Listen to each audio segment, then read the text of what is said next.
to another edition of the podcast, Our Byron Community. Welcome, Paul Thomas, our guest today. Thanks for coming in, Paul. Thanks, Chris. Paul, you and I don't live far apart. I'm told I can see your garage from my house, none of which I knew. And in a roundabout way, we found each other because you wrote a wonderful novel that someone gave to me, and ultimately we ended up having an in-depth conversation at the local bookshop. But before you moved into the street just up the road from me, tell us a little bit about your background and how you ended up in Byron Shire. Well, I grew up in Newcastle and then schooled in Newcastle, and then did medicine in Newcastle, and then decided I was going to go on and specialise. And I kind of by accident ended up in the field of nuclear medicine, and that took me around the world a little. So I spent a year at the Mayo Clinic in the US, spent quite a bit of time at St Thomas's in London, worked at Royal North Shore Hospital in Sydney for a while, and then ended up back in Newcastle as a specialist in nuclear medicine, and was there for quite a while, and decided it was time for a sea change, and then took a job at Royal Brisbane and Women's Hospital, which I really enjoyed, but there's no beach. And so, Newcastle's got these fabulous beaches, but then Brisbane's got the islands off the coast that take away the surf. And so my wife and I, we kind of looked up and down the coast trying to decide where we were going, what was the best spot to eventually live and transition to live there. And so we looked everywhere and decided Byron was a pretty good place. We had some friends in Bangalore and we would come down and visit them all the time. And every time I came down, I'd go back and I'd check out the real estate, and I'd say to Miriam, look at this one, how about this one? And eventually she got sick and tired of me looking at it and said, for goodness sake, we'll either buy something or stop looking at the real estate.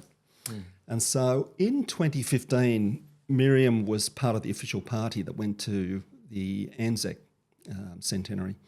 And she was the carer for a 92-year-old war widow. And she was away for 2 weeks, and she came back just totally exhausted. It was the hardest 2 weeks of her life looking after this. Went to Gallipoli, did they? Went to Gallipoli, yeah. And she came back. She came in the door and said, "I found the house. Can we go tomorrow and have a look at it?" It was an auction, and it had just been listed. I said, "We've got to go down. We've got to go and have a look at this house." And she looked at me with really tired eyes and says, "There's no way I'm going to Byron Bay tomorrow." And then she relented and said, "I'll tell you what, if the sun is out, I'll go down." So woke up the next morning, blue sky, hopped in the car, drove all the way down to Byron, pulled up outside the house. It was an auction. Sold. There was a sold sign on the house. Oh, get out. And so the house, I thought, this is the one. Had already sold, pre-sold prior to the auction. So I said, there's a couple of others. And it was in 2015, just before the market took off. And we happened on the street, the house just around the corner from you. Yeah. And it was a bit tired, but we just absolutely love it. And now I'm still working at Royal Brisbane, but only 2 days, and my wife is retired down here, and so I just pop up to a couple of days, and I'm fairly rapidly heading towards zero and living down here, and we both absolutely love being in Byron. It's like just being on holidays all the time. It's just such a beautiful place. Let me ask you a question that pops up a lot, and we've had doctors on the podcast recently, but not just with them, it pops up in general conversation. What is it about Newcastle University and the way that it trains doctors that's different to other universities? And it seems to, this is a generalisation from someone who has zero knowledge, seems to produce doctors with a different approach to medicine. Well, what do they do there that's different to the other med schools? The big thing about Newcastle was the course is a problem-solving course, problem-based learning course. And so the traditional medical schools teach you by lectures, but this one is a problem-based, and so on day one of medical school, I can remember they present you with a hypothetical case of Mrs. Matthews, I still remember her name, had a bleeding problem, which I won't go into the details, but by the end of the week, you had to work out what the anatomy was, what caused things to bleed, and so it worked very well for me because I like that challenge and the stimulation of problem-based learning. There are others that it really doesn't work for at all because of the uncertainty of what you have to know. It's not spoon-fed to you. But other people learn better by being provided with lectures and lists. And anyway, I think generally it does put you in very good stead to become a good practitioner because it gives you the skills to solve problems. Whereas if you've learnt a list and someone comes in and says, I've got a pain in my left nostril, and you don't have a list for left nostril pain, you're in a bit of trouble. But if you do problem-based learning, they do give you skills that allow you to, I think, solve more difficult things. And we also get a lot more patient contact, I think. So for me, I was the second intake at the medical school. It was the second one in the world that had problem-based learning. So it was a very, very, original course at the time. Where was the first place in the world that did it? McMaster in Canada. Really? Yep. And why because I've heard this pop up a lot, that it was such a different course. Why did the university choose that when there was this hundreds of years old normal way of teaching medicine? Someone, was it a vice chancellor or a board, must have taken a big punt to build a course that was completely different to all the other universities. It was a massive risk. Medicine is a very traditional based specialty. Yep. And so it was really going out on a limb. And there were a couple of inspirational people that kicked off the medical school. Professor David Madison was really the inspiration behind it. It was a big gamble at the time, but he was right, because many of the other medical schools now have changed over to problem-based learning. Oh, have they? And it's pretty well recognised now that that's actually a really good way of learning rather than being lectured at. I think the success of their students speaks a lot for how successful the course was. Educate us, Paul, please, and tell us what nuclear medicine is in general terms, and then a little bit more about how you use it and what are the areas of it that we all come into contact with it. So what is it in general? What's nuclear medicine? It's an imaging-based specialty largely, although we do a bit of therapy, and I might talk about that in a minute. So it's been around for a very long time, 50 or 60 years. It predated CT and MR, so people were giving radioiodine to treat and to scan for thyroid disorders and thyroid cancer. And it's a really interesting specialty, I think, because it's a very broad gamut. So we do like bone scans for orthopedic medicine. There's a whole lot of gastrointestinal procedures. We do cardiac procedures. And so we cut across a lot of different specialties, which is very interesting. And over the last 20 to 25 years, the big development has been positron emission tomography, or PET scanning.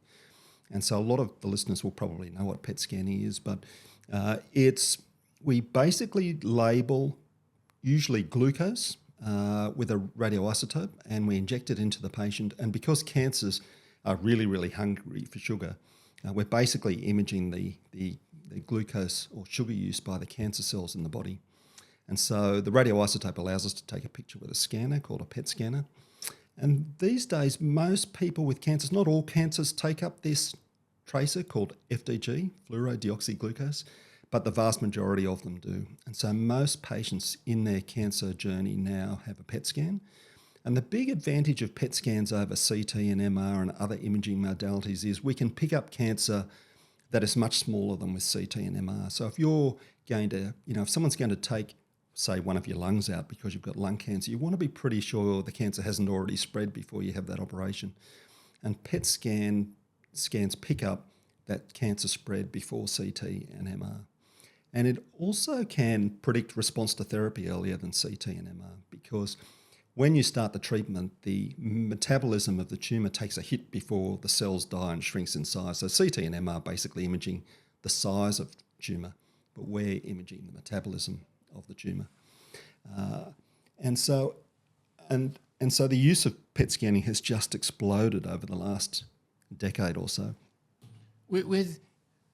Let me understand then, as a layman, that PET scans are on all of you or a small part of you. How do they know where to focus a PET scan? I know what the MRI are and what they do with the others, but how do they know where to focus a PET scan? We almost always image the whole body, or at least the torso. Yep. There are some cancers that also involve the limbs, like melanoma tends to spread to the feet, so we'll image the whole body. Yeah. The procedure takes about 20 minutes. And it looks just like a CT scanner. You wouldn't know that it was different as a lay person looking from the outside. Yeah. PET is also really rapidly changing at the moment. So we have in our department at Royal Brisbane, we've got a particle accelerator in the basement called a cyclotron. And so every morning, very, very early in the morning, the team come in and they fire up the cyclotron and they convert an isotope of oxygen, oxygen 18. We bombard it in the cyclotron with particles and convert that into fluorine 18, which is a radioisotope. So it's modern day alchemy. We make our own radioisotopes in the basement. And that radioisotope decays over about 6 hours, the half-life 6 hours. And so then we take that upstairs we have a full radiochemistry facility up there and we attach it to the glucose. But we also make a whole lot of other specialised molecules as well that, for example, prostate cancer doesn't take up the sugar tracer very well, but we have a tracer that specifically targets prostate cancer. So prostate cancers have these little areoles on the top called PSMA, they're receptors, and we make a molecule that targets that receptor on the prostate cancer. So we're kind of getting more away from just the general imaging with glucose to more specific things which are cancer specific. Why do cancers like sugar so much? What does sugar? What's the connection between cancers and sugars? So cancers generally want to divide as fast as they can and take over the body. And so they have a very high metabolic rate. And so when the body normally uses glucose as well, but we switch it off before we do the scan. So all the normal tissues, except for the brain, which you can't switch off, we fast the patient for a long time and the patient switches over from using glucose for energy to other sources like fatty acids, but the tumours don't switch off. They just keep taking up sugar. If sugar molecule goes past, I said, I'll have that, because they're working very hard. And so they stand out from the normal tissues. So you see these, they're black spots on the scan, widely scattered, which are all the tumour foci. The other big change in nuclear medicine is that those molecules that we attach the radioisotopes for imaging, some of them now we can, when we've done the PET scan and see that the patient's got a susceptible tumour, we can take off the imaging isotope and add a therapy isotope to it. And so prostate cancer is, I guess, the most common tumour now that we're starting to treat with this. It's called theranostics, which is a combination of therapy and diagnostics. And so the molecule, when we inject it into the blood, finds its way around, latches onto the cancer cell, and there the radioisotope, which gives off the therapy particle, takes the radiation to the cancer cell and damages the cancer cell. So this is kind of a whole new exciting area which is growing now. But, and Australia leads the way in these trials in theranostics. We're very, very highly organised as a nuclear medicine community. So there's 10 to 15 major hospitals around this country which are ready to take on these trials. So Australia's, running some of the leading clinical trials in theranostics in the country. So Australia's a good place to be for medicine. I was astounded during COVID, I should say astounded after COVID, but also impressed during COVID at the unbelievable talents and skills of all of the medical profession, the nurses, the ambo drivers, the specialists and so on. And then I was equally surprised afterwards that having saved us all from all of the horrible things that occurred in some of the other countries, and I'll use America as an example, there was 1.2, 1.3 million people died over there, that funding that was promised didn't always seem to materialise. It seemed like we had amnesia about how good our medical system was. Let me ask you a personal question about being involved in nuclear medicine, but medicine in general. And because I know some of the other topics we're going to get onto today, and I know there's a creative side to you as well, where's the part of medicine that sustained your curiosity and your interest from the get-go until now? Which parts of being a nuclear doctor have sustained your interest over your career? Oh, there's a lot of answers to that question, Chris. I won't take up the whole hour talking about that, but there's, I guess, three main things. One is it's very rapidly changing. You know, the technology has changed dramatically. Like PET scans didn't exist 25 years ago. And, you know, when I first started, we didn't have a computer in the department, and we were taking images from P-scopes or screens with Polaroids. That was our full technology. When's that? The 19... That was in 80s, 90s? Yeah, in the 90s, early 90s. Yeah, you're using Polaroids for your Using images. Polaroids for the images. Yeah. And now, you know, I've seen the evolution of computing, and now it's just extraordinary. You know, the computing power that we have that allows us to take these amazing images. The second thing I really like is teaching. And so, you know, being in a teaching hospital, you see all these young people come through, and, you know, being involved in teaching is just, you know, very rewarding. And the third thing is I'm involved in a lot of research now. And so, for example, you know, our team has developed an antibody which targets ovarian cancer and other cancers. And some cancer, even though there's been dramatic progress in the treatment of many cancers over the last 5 to 10 years, some of them really have not, you know, we haven't made much progress. And ovarian is one of those. And so we've developed an antibody which targets a receptor on ovarian cancer. And we're about to do the first in-human studies for that in about 2 months' time. Why are some cancers, why are some cancers so much harder than others to I've heard that lots of times from friends of mine in the medical profession that the survival rates, for example, in some cancers now is so much better than it used to be, whereas others it isn't. What is it about those particular, use ovarian, what is it about those particular cancers that makes the improvement in the treatment so much harder? There's a couple of things. One is that some cancers don't appear, that people don't present with them until, in a way, it's very late. Yes. And so pancreatic and ovarian are the classics for that. By the time you get symptoms and you front up to the doctor, the disease is usually already well advanced. Yeah. The second thing is the huge advance in the last decade has been what's called immunotherapies. And so cancer cells, they're not like your normal cells in your body. Normally your immune system would pick up a foreign cell and destroy it. And, you know, we do get cancers all through our life, but the immune system just cleans them up. Just stay with that. I don't think most people understand that. Just go back over that. We all get cancers all through our life, but the immune system cleans them up.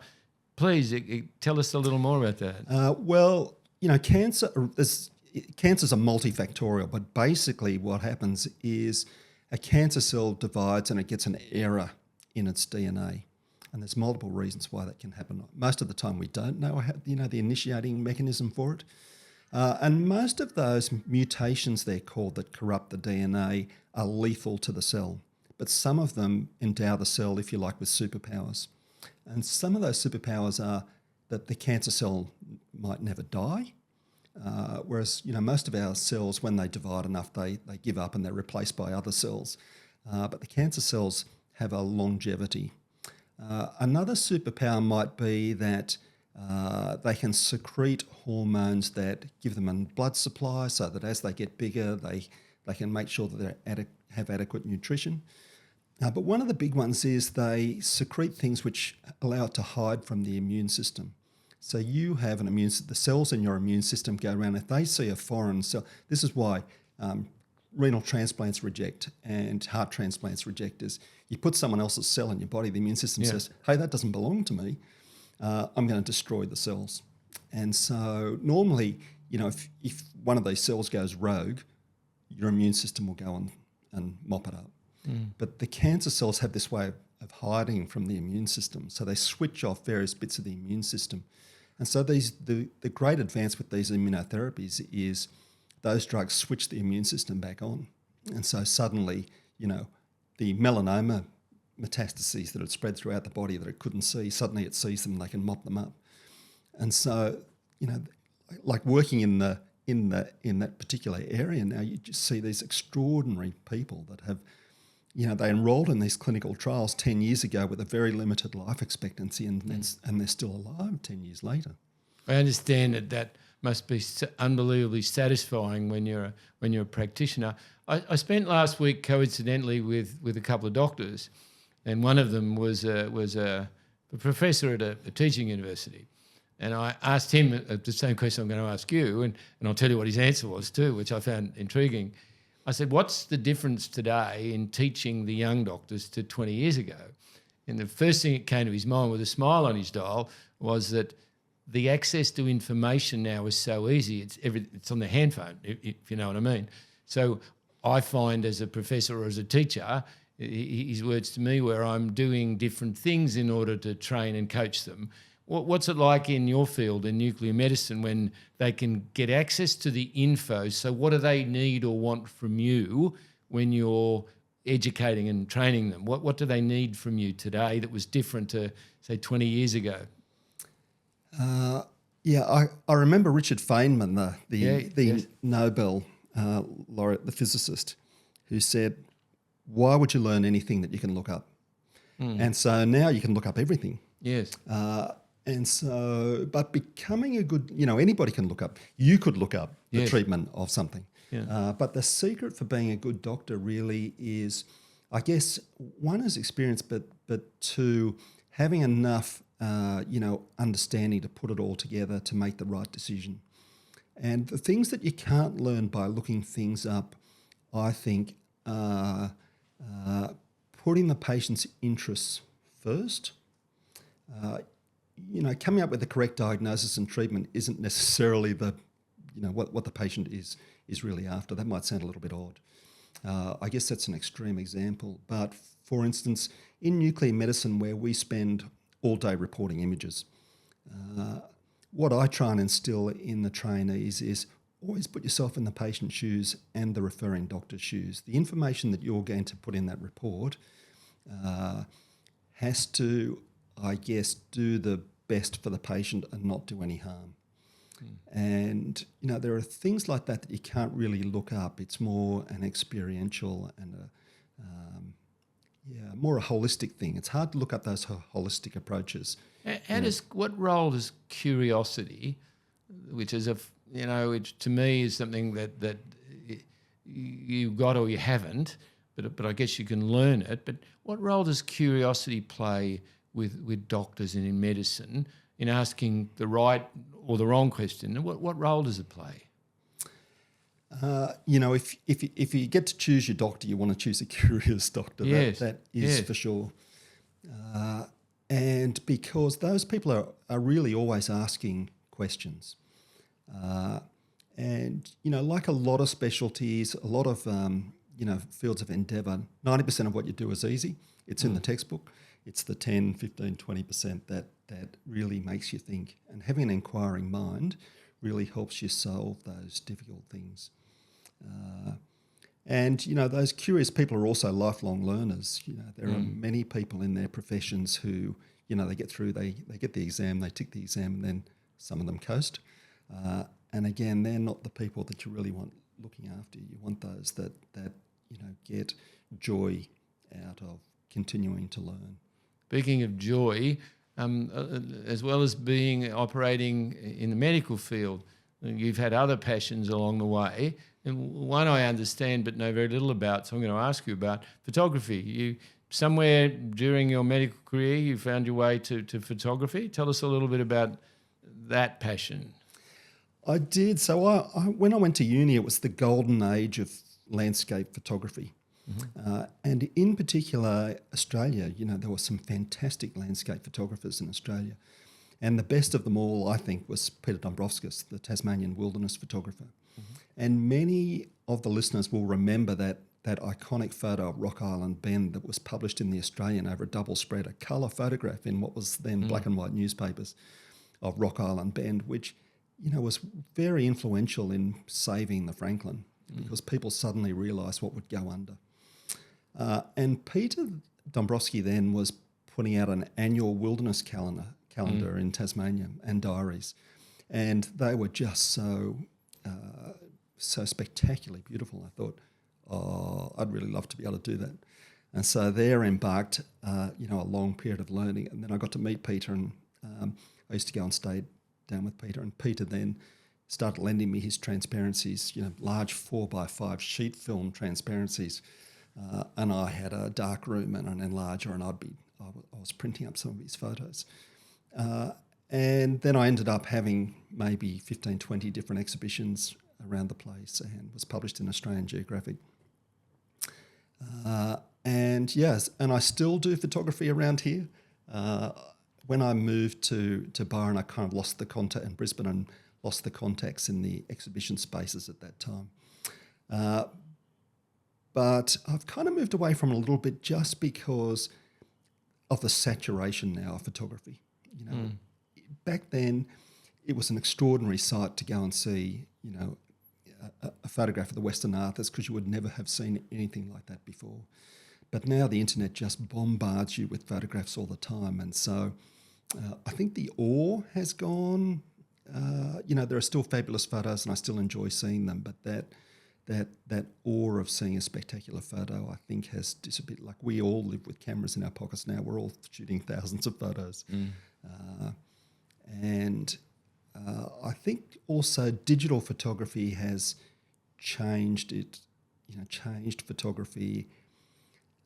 So when I was out photographing, I had a large format camera. So one of those old bellows cameras you see in the movies where you hop under the black cloth and they have the magnesium flash that they held up.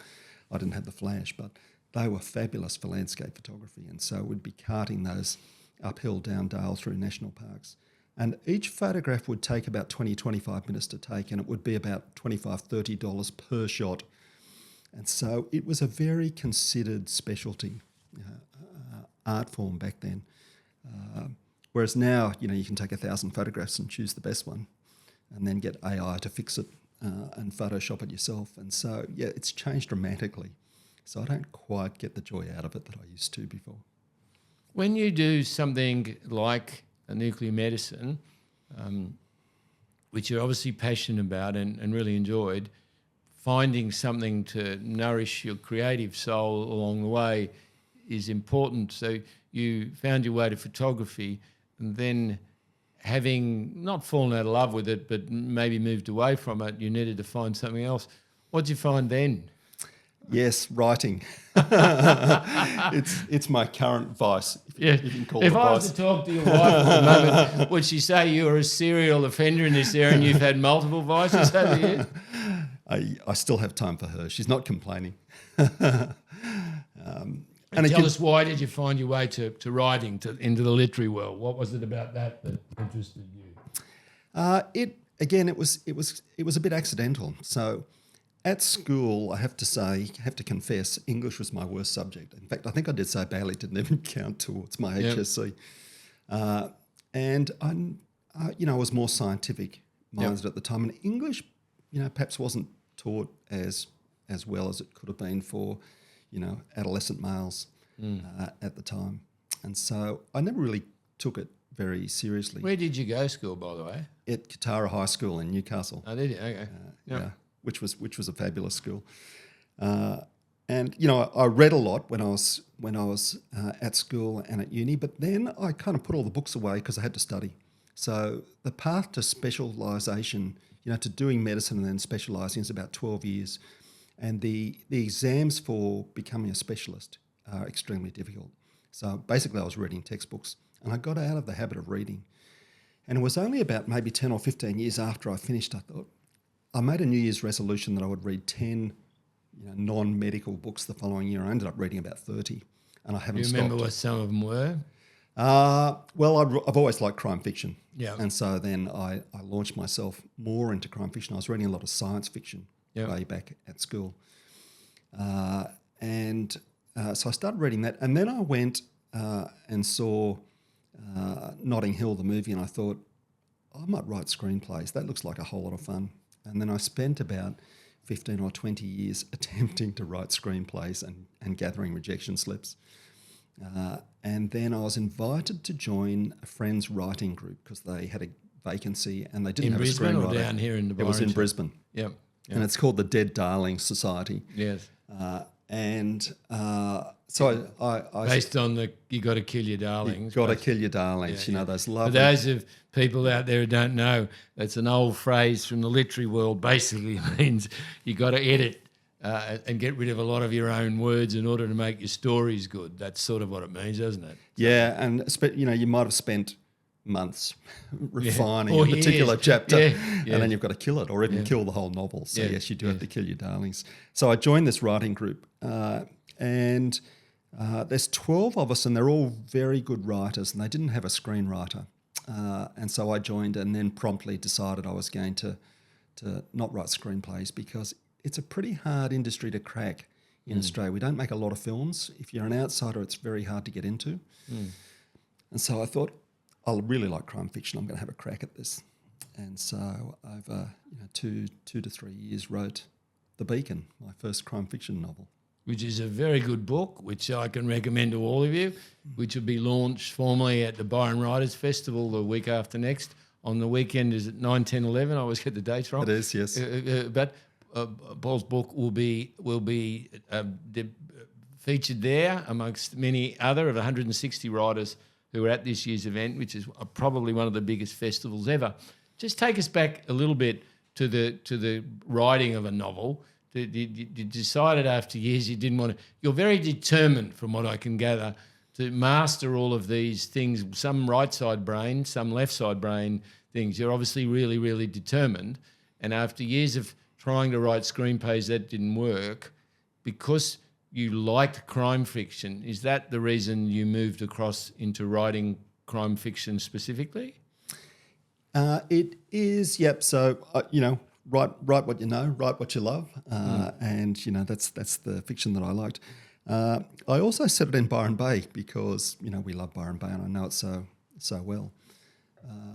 But, of course, it's easier to decide you're going to write a book, but actually writing when you've never written a novel before, it's a serious learning curve. And I was very fortunate in my writing group that there are multiple published authors there that knew what they were doing, who basically very kindly took me by the hand and pointed out in the nicest possible way all the terrible mistakes I was making as a You're very open. newbie. I gather with you were very open to the help, and it's ended up producing a really good novel, a very easy to read novel. And as someone who've read a lot of bad novels around Byron, yours isn't one of those. Yours works really successful, where the setting or the background of the area you've weaved very strongly into the story, but it's a really good story that I can recommend to people to keep reading, because you won't at any stage in the book know exactly what's going to happen until right at the end. I never miss an opportunity in the podcast to ask people who've been living here now for a while, if you had opportunities here to tweak or change some of the things around here, what would they be? Now that you've lived in our community and you can see how we deal with things here, what works and what doesn't, having lived here for a while now, what are the areas that you would think we could improve on in our community here? There's a couple of things. The biggest one, of course, is housing, and it's not unique to Byron Bay by any means, but it's particularly bad in Byron Bay because of the escalation in the price of housing, and the rents has caused all sorts of difficulties for people. And I know you've had podcasts on this before. It is a very, very difficult problem to solve, but for me, that's the major issue. We're very lucky to have Fletcher Street Cottage here and other support services. The Shift Project as well. Mm-hmm. So there are things happening in the community that, we support. And, I encourage everybody else in the community to support them as well. Fletcher Street Cottage does an amazing job with the homeless, not only providing breakfast, but all the other support services that they provide. And they are dependent on the community for support because there's very little government support for that. So that's the major one. And the other one is it is changing a lot, Byron Bay, and that rate of change seems to be escalating. It's always good and bad to see change. And so it is kind of a shame that it's losing its historic vibe that it had. But there are lots of really good things coming out of that as well. So getting that balance correct is always a challenge in a community like this, which is small, and there are lots of people who have lived here, a long time, and they sense the change or feel the change a lot. I think lots of communities by coast. I think I saw some figures yesterday in an article I was reading that the regions in general, there's an extra 100 and something thousand people have come out of the cities into the regions in the last couple of years, and that movement in and movement out of people has produced discomfort with a lot of the people over change. I think you said before, change is good and change is bad. I think we've got evidence in both sides of the ledger with that. I think councils and communities try their best, but I think everyone's been caught on the hop post-COVID too. And I don't think governments, you go back to Fletcher Street Cottage, for those, our viewers listening or people listening to this podcast for the first time, Fletcher Street Cottage is a building down the road from where we're sitting here today, and it's a wonderful building run by the Byron Bay Community Centre that does an amazing job on a very, very underfunded budget. And Byron Shire has an awful lot of homeless people, and one of the highest percentages of homeless people in the state. And the cottage basically is not run by the government, though it does get some funding, but minuscule or small compared to the funding. 75%, $3 out of $4 that the cottage get comes from private people putting their hands in their pocket. And I think homelessness in particular all over the country is a problem, but it's a particular problem here where a lot of people congregate. We always, at the end, Paul, of our podcast, we always ask people their favourite places around here. Now, I'll forewarn you, some people get in trouble on this part of the podcast because they go and tell someone their favourite surfing spot or something, and all their friends next time in the water at the same spot come up, paddle up to them and say, why did you tell everybody where we surf? But where are your favourite spots in and around our community? Byron has a lot going for it with, it's a very artistic community. Mm-hmm. There's all sorts of people from all walks of life. You see things that you don't see elsewhere. If you see someone walking down the street with a pig on a lead, you're kind of not too surprised at seeing these strange and odd things. And we love all those things, but it's the natural environment that's just so extraordinary around here. This whole Northern Rivers region, the hinterland, the national parks, and the Newcastle-born, the beaches. But our very favourite spot is the Lighthouse Walk. So every morning we do the 6 or 7K loop up to the lighthouse, down to Watergoes when they fix up the path. It's currently closed. I'm told. Soon it'll be open. I was told this yesterday. Yeah. We go down to Watergoes, we cross over the headland, and then we jump in the water at Clark's and have a swim, and it is just paradise. So that's our favourite thing. And of course, this time of year, the whales are jumping. I was down at the pass yesterday, and the bay is just full of whales leaping out of the water. It's just an extraordinary sight. I'm a kayaker who's spent 20 years out in kayaking above and around those whales, and there's never been a year that I can remember with this many whales. It seems like every year there's more of them. If you just stand up at the lighthouse for a little bit up there at any time of the day, you can see them jumping up out of the water. They're pretty happy coming past this place, this special place. I'd also, anyone who's listening to this, a lot of people who listen to this live in other parts of the country, in Melbourne and Sydney. A lot of us who live here in winter can never understand, I might get in trouble from the locals for this, can never understand why there isn't more people here in winter, because it's nearly perfect in winter. The water's not too cold, it's blue. We've had a very old style winter this year with blue sky most of the time, and there's not a lot of people around. It's other than the whales. Paul Thomas, thank you very much for coming in and being part of our Byron Community Podcast. Thanks a million, Chris. It's a pleasure.